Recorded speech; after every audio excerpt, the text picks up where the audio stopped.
Angola viveu um longo período de guerra civil. Esta guerra ocorreu de 1975 a 2002.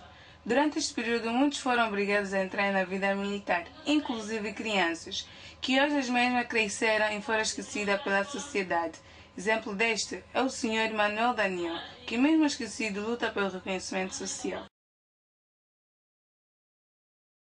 Sinceramente, sobre a minha história, é uma lenda.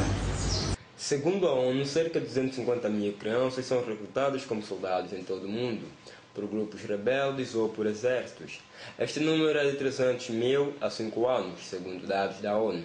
Mas a organização não divulgou estatísticas anuais, nem dispõe de números sobre as crianças que morrem nos conflitos. No dia 4 de abril de 2002, foi assinado o Acordo de Paz entre o governo de MPLA, Movimento Popular de Libertação de Angola, e a UNITA, União Nacional para a Independência Total de Angola, as duas formações políticas que mais influência tinham e têm no país. Os dois partidos pousaram as armas e puseram assim um ponto final a 27 anos de guerra civil. Guerra esta que afetou muitas famílias e, na sua maioria, crianças, que hoje em dia muitos deles são adultos e lutam no seu dia a dia para sustentarem os seus lares, uma vez que, depois de ser assinado o Acordo de Paz, já não foram lembrados. Eu apareci nos orfanatos dos assuntos sociais nos meados dos anos 80 até 1992, na descendência dos conflitos. Fomos crianças de menor idade, eu pelo menos tinha 12 anos, e houve outras crianças que também tinham a mesma idade, cerca de 300 crianças. Quando o governo se retira do Bailundo, as crianças ficaram debandadas, o governo não despediu, que iria fugir e que teria a responsabilidade de algumas pessoas que estavam a cuidar. Não, foi embora, chegando numa madrugada, ficamos sob o controle das forças opostas e fomos saqueados, maltratados, muito ensinado aqui no meu corpo. E fomos escorraçados para as cadeias e maltratados com tanta brutalidade. É triste, é triste. E fomos parar a vida militar, esforçosamente, mesmo com a idade menor, e levar grandes quantidades de cargas, escorno, longa distância, sem que houvesse aquela reflexão por parte das forças, seja lá como for, né?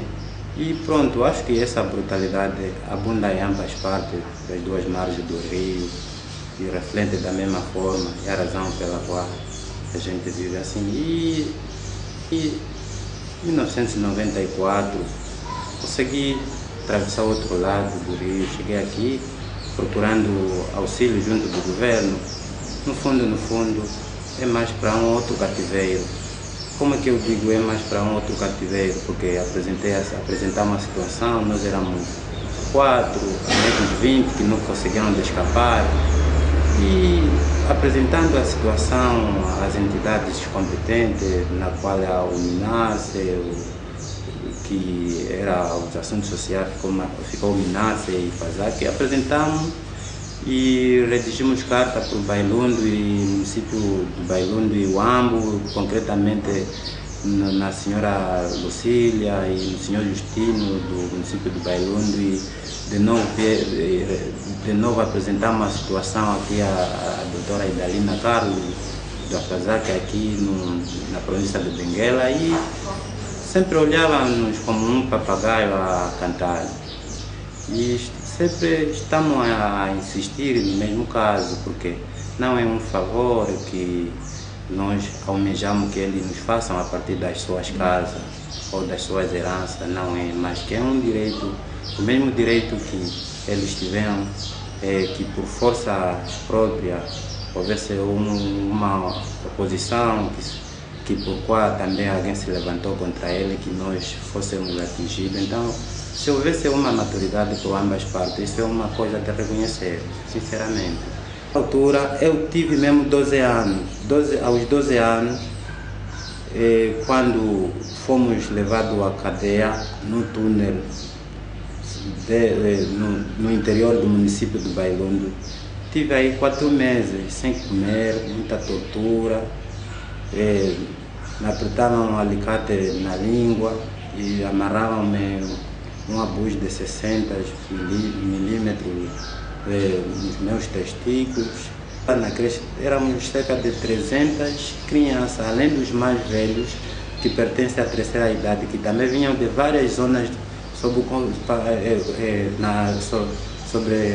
vinham de várias áreas em conflitos, né? Já recuperados para serem então sustentados aí nesse centro de recuperação ou de concentração de gente vindo do conflito. Eu não sei, só sabia que estou a ser esforçado nesse trabalho tão macambúrcio, com gente estúpida que nem sabe refletir pelo que fazem, porque eu nem fui da confiança dos tropas, nem tinha o perfume de um cadastro militar, porque não fui até pronto, nunca fui amigo de um tropa, mas pronto, a partir daquela data batizaram-me forçosamente ser um tropa obrigatoriamente e tinha que cumprir, recrutado com aquela idade, sem comida, muitos maltratos, muita porrada. Eu me senti como se esse mundo não fosse mesmo aquele que Deus criou. Talvez é um mundo dos atrofiados que fazem uma coisa que eles próprios também não sabem, só fazem por fazerem para procurarem fama ou negócios e a lucros, talvez. Eles nos faziam assim, nas áreas onde o conflito está mais intenso, né? Eles nos punham aí com chicotes, ir mesmo por detrás, ir contra o canhão que está a vir, ou contra o BP1 que está a vir, nos mandar a rastejar e subir sobre o BP1 e atirar aí uma granada e aquilo, desfazer, e se você também ser desfeito também é a mesma coisa, e nos utilizaram assim como um sacrifício, porque então já acharam que nós somos pessoas já criadas pelo Estado e tínhamos também que ser sacrificados desta forma. Eu já usei castor, já usei metralhadora, já usei morteiro 80, já trabalhei com morteiro 60, também ultimamente trabalhei com uma arma aí telescópica, quando estavam a dizer que haveria o grande bombardeamento vindo da Catombela para a retomada do Ambo. Eu estava aí a manejar a grande armamento mesmo naquela altura, é verdade.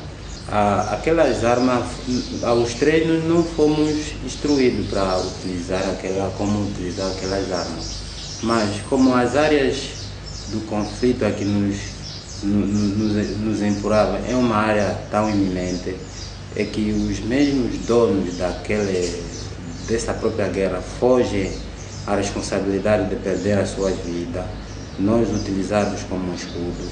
Então nos instruíam ao abrir e fechar o olho, como fazem alguns que não sabem conduzir em carro e pagam uma gasolina e depois para a mão começam a conduzir em carro sem cartas de condução, conforme também nós nos fizemos no tempo de guerra. De repente te ensinam que aí você maneja aí, controla este ângulo dentro do espelho e faz assim, mexe a manivela.